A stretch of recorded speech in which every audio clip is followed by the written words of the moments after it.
10 pinakakakaibang makina na nilikha ng tao.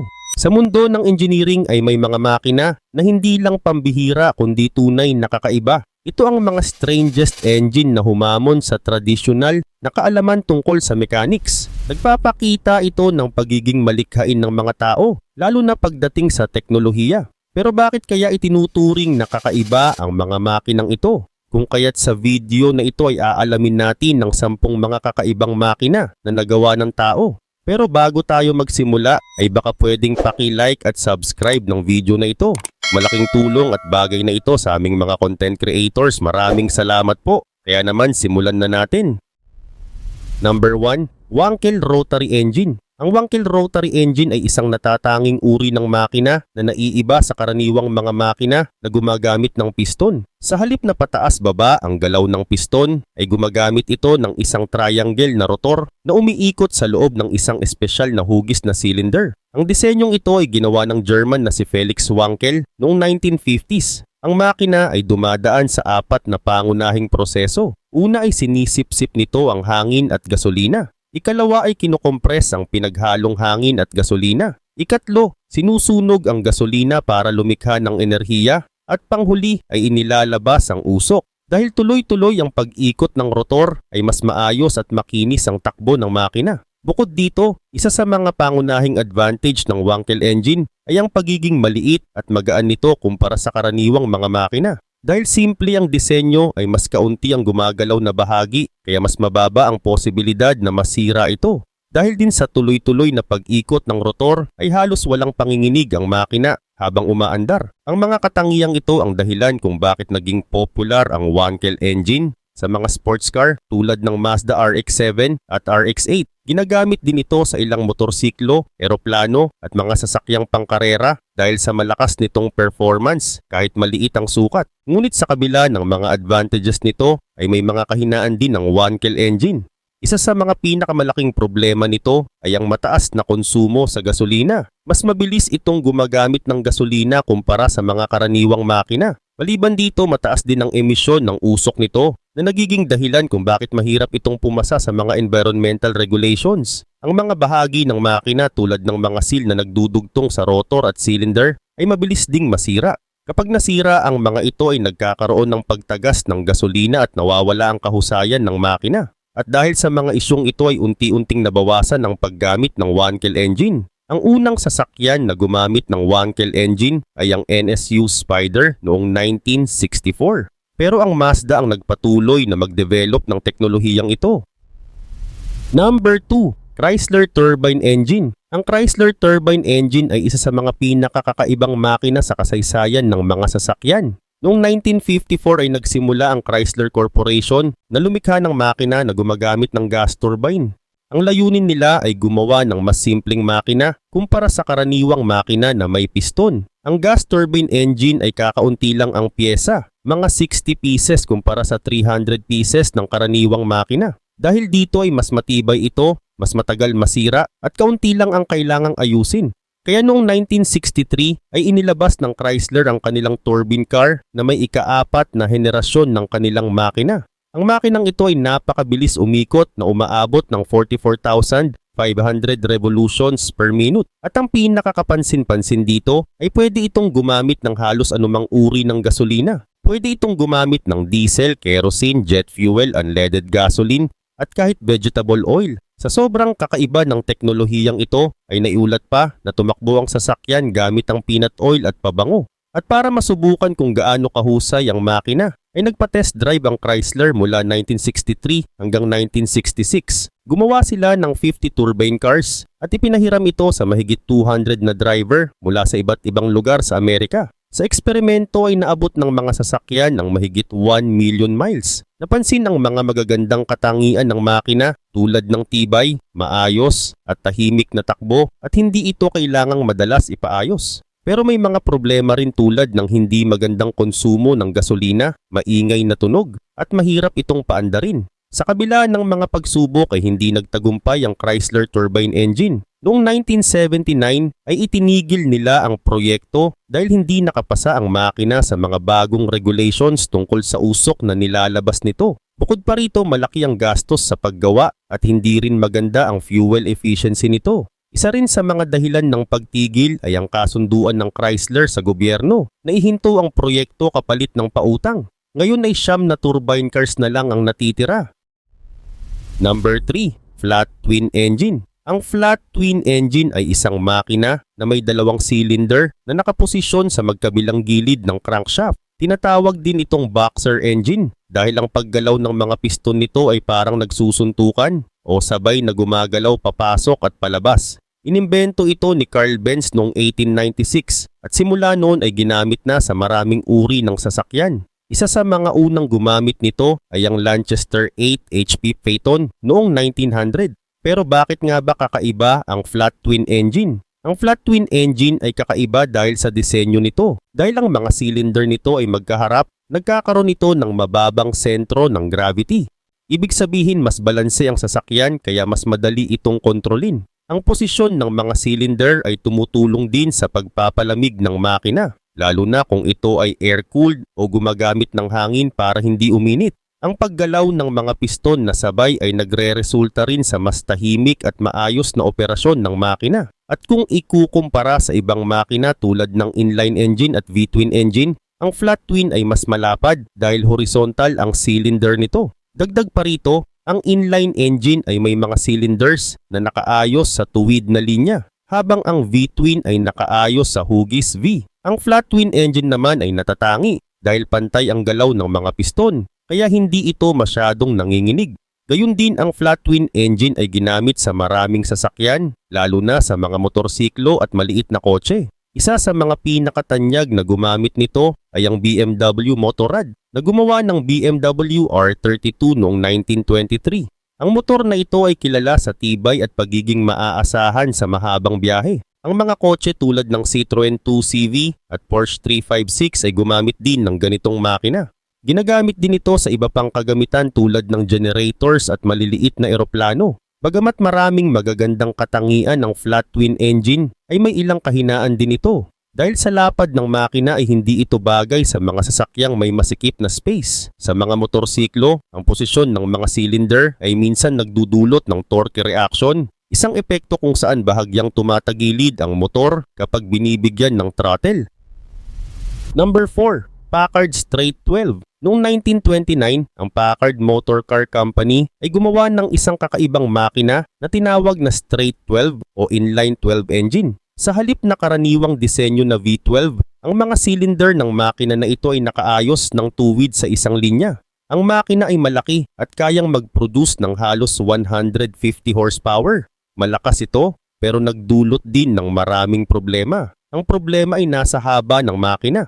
Dahil diretso ang pagkakaayos ng 12-cylinder ay nagkaroon ng matinding panginginig o vibrations. Ang crankshaft na siyang nagpapagalaw sa makina ay napakahaba kaya madaling magkaroon ng stress o pinsala. Para hindi ito masira ay kailangan nitong maging napakatibay at mabigat, pero dahil dito ay lalo pang bumigat ang buong makina. Kaya naging mahirap itong gamitin sa mga kotse. Samantala gumawa ang Packard ng isang prototype na kotse na may straight 12 engine. Ang kotse ay ginawang mas mahaba para magkasya ang makina. Ang hood at katawan ng kotse ay pinahaba ng 12 inches at nagresulta ito sa kakaibang itsura. Ang pintura ng kotse ay matingkad na orange at silver kaya tinawag itong Easter egg. Ang prototype na ito ay ibinigay kay Warren Packard. Siya ay isang miyembro ng pamilya Packard. Sa kasamaang palad, si Warren ay namatay sa isang aksidente sa seaplane noong 1929. Matapos ang kanyang pagkamatay ay ibinalik ang prototype sa planta ng Packard. Tinanggal ang makina at sinira ito. May mga kwento na ang kotse ay naipadala sa Mexico pero hanggang ngayon ay hindi na natagpuan ang prototype na ito. Dahil din sa mga problema ng straight 12 engine ay hindi itinuloy ng Packard ang produksyon nito. Napagtanto nila na mas praktikal at mas maayos gamitin ang mga V12 engine. Kaya noong 1932 ay naglabas sila ng bagong V12 engine na mas magaan at mas maaasahan.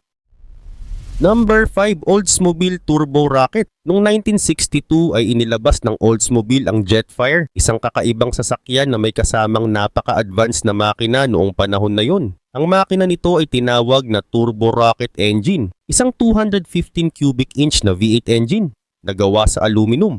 Ang espesyal dito ay ang paggamit ng turbocharger, isang teknolohiyang nagpapalakas sa makina. Sa tulong ng Garrett T5 turbocharger ay nagawa nitong magbigay ng 215 horsepower at 300 pound-foot na torque. Malaki ang naidagdag nitong lakas kumpara sa mga karaniwang makina na walang turbo. Para sa panahon na yon, napakalakas na ng performance ng Jetfire.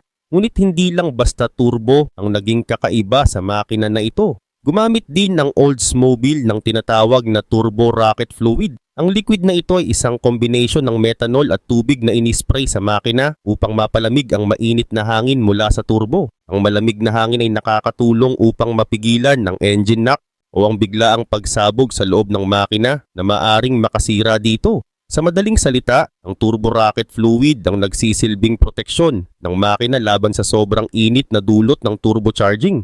Kapag naubos ang liquid na ito, ay bumababa rin ang performance ng makina para hindi ito masira. Sa kabila ng pagiging advanced ng teknolohiya ng makina, ay nagkaroon ng mga problema. Maraming may-ari ng Jetfire ang hindi naiintindihan kung paano gamitin ang turbo rocket fluid. Marami rin nang nakakalimot lagyan ng liquid ang reservoir nito. Kapag naubos ang liquid ay nawawala ang lakas ng makina, kaya marami ang nagreklamo na bumabagal ang sasakyan nila. Dahil dito ay inalis ng Oldsmobile ang turbo system sa ilang sasakyan at pinalitan ito ng mas simpleng carburetor upang mabawasan ang reklamo ng mga tao. Hindi rin nagtagal ang Jetfire sa merkado dahil sa mga problemang ito. Tumigil ang produksyon nito noong 1963, makalipas lamang ng 2 taon mula nang ito'y ilabas. Sa kabila nito, ang turbo rocket engine ay nananatiling bahagi ng kasaysayan ng automotive engineering. Ito ang kauna-unahang turbocharged engine na ginamit sa isang production car,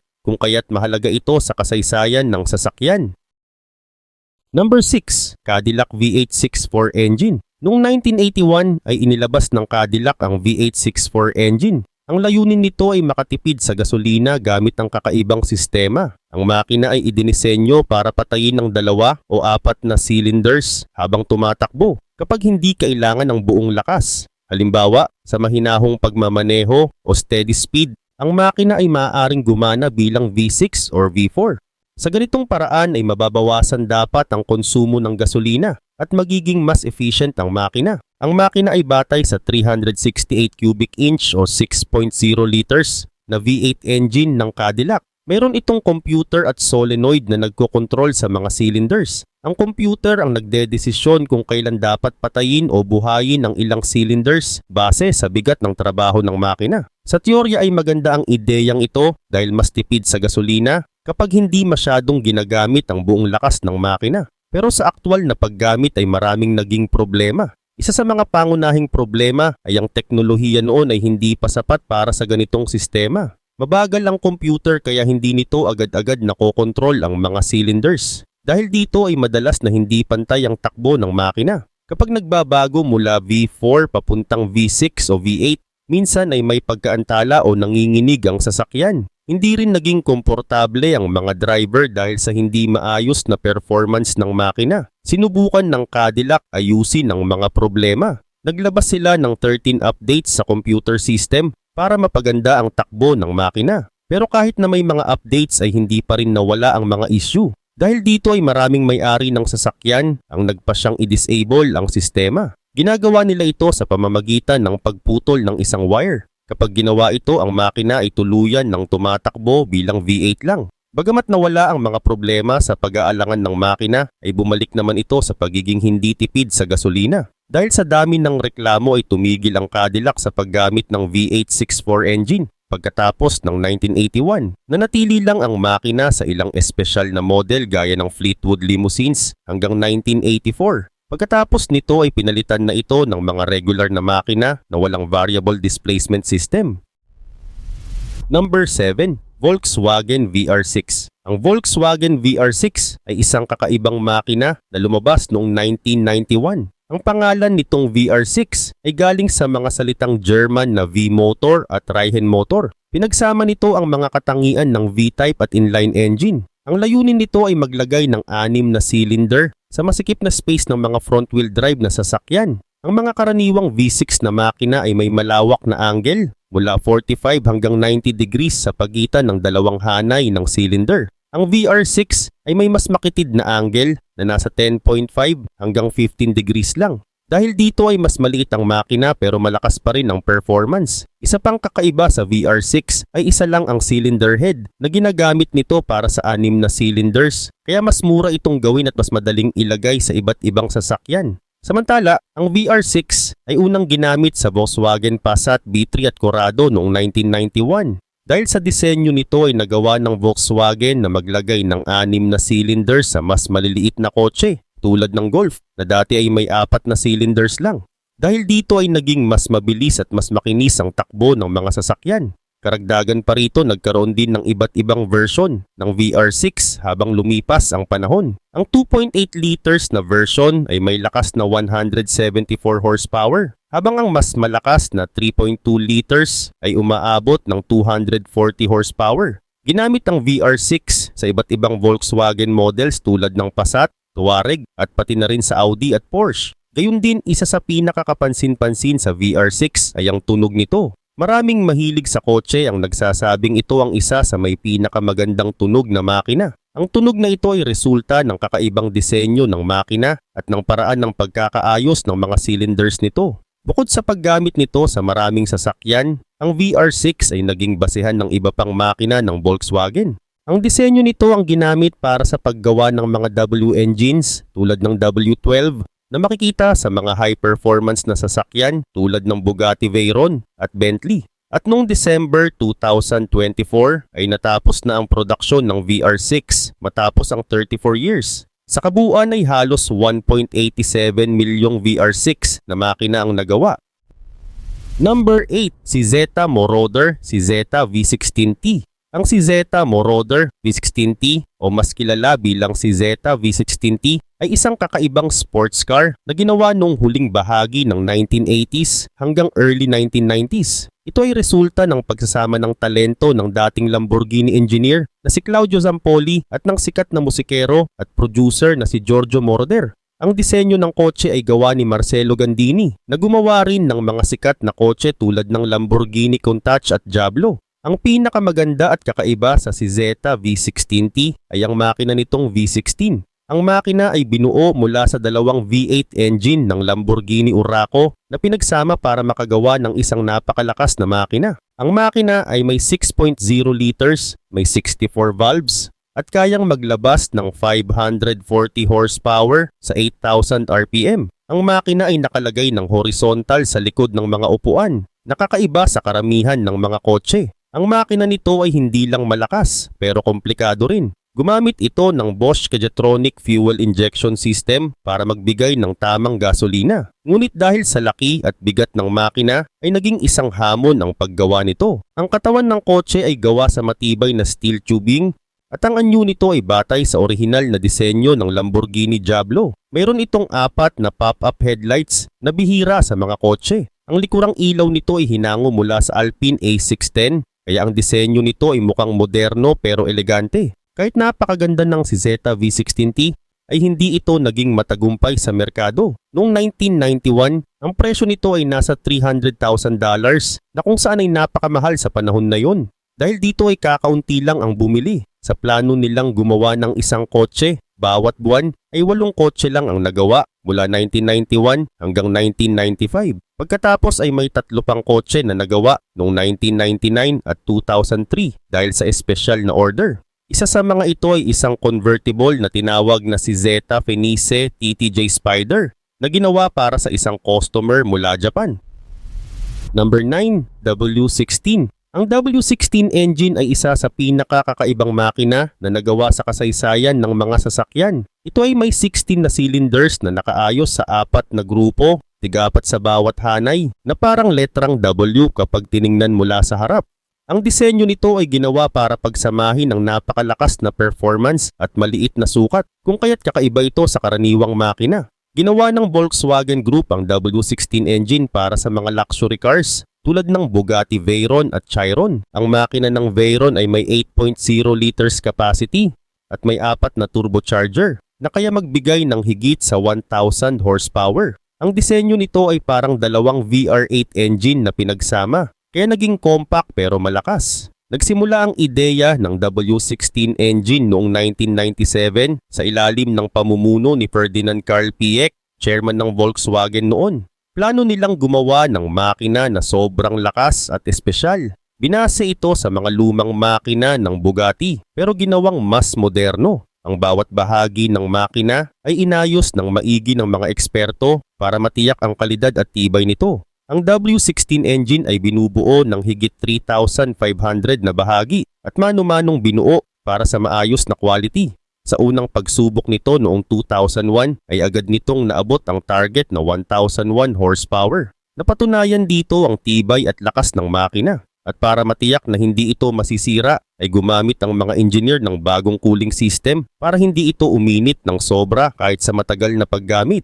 Ang cooling system ng makina ay napakahalaga. Mayroon itong dalawang sistema ng water cooling. Ang unang cycle ay may 40 liters ng tubig na nagpapalamig sa makina, habang ang pangalawa naman ay may 15 liters ng tubig na nagpapababa ng init mula sa turbochargers. Dahil dito ay nananatiling maayos ang takbo ng makina kahit sa matinding kondisyon. Kaugnay din nito, ang makina ay patuloy na pinabuti sa paglipas ng panahon. At noong 2010 ay inilabas ang Veyron Super Sport na kayang magbigay ng 1,200 PS. Sa parehong taon ay nagtakda ito ng record bilang pinakamabilis na sasakyan sa mundo na umabot sa bilis na 431 km per hour. Ito ay kinilala sa Guinness World Records.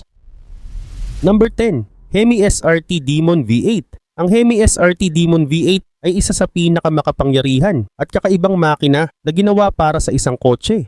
Lumabas ito noong 2018 sa Dodge Challenger SRT Demon, isang muscle car na kilala sa bilis at lakas. Ang makinang ito ay may sukat na 6.2 liters at may supercharger na nagpapalakas dito. Dahil dito ay kaya nitong maglabas ng 840 horsepower at 770 pound-foot ng torque na talagang napakalakas para sa isang kotse na nagawa sa pabrika. Ang sikreto ng lakas ng makinang ito ay ang malalakas na bahagi nito. Mayroon itong 2.7 liters na supercharger na mas malaki kaysa sa karaniwang makina. Ang boost pressure nito ay umaabot sa 14.5 PSI, kaya mas malakas ang hatak nito. Bukod dito, mas mataas ang kaya nitong RPM na umaabot sa 6,500, kaya mabilis itong umiikot. Mayroon din itong dalawang fuel pump para siguradong sapat ang gasolina at isang malaking air intake system para sa tamang daloy ng hangin. Dahil dito ay mas mabilis at mas maayos ang takbo ng makina. Maliban sa lakas, may kakaibang teknolohiya rin ang makinang ito.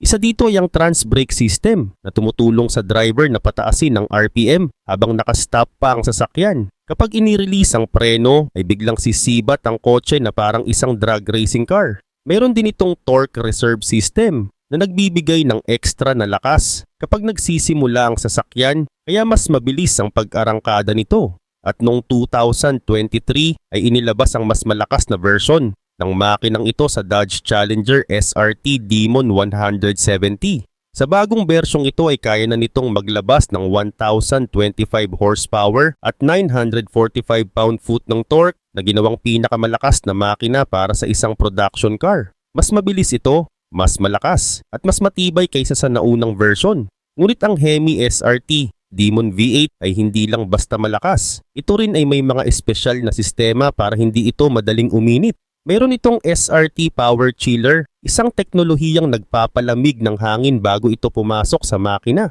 Kaya mas maganda ang takbo nito kahit sa mainit na panahon.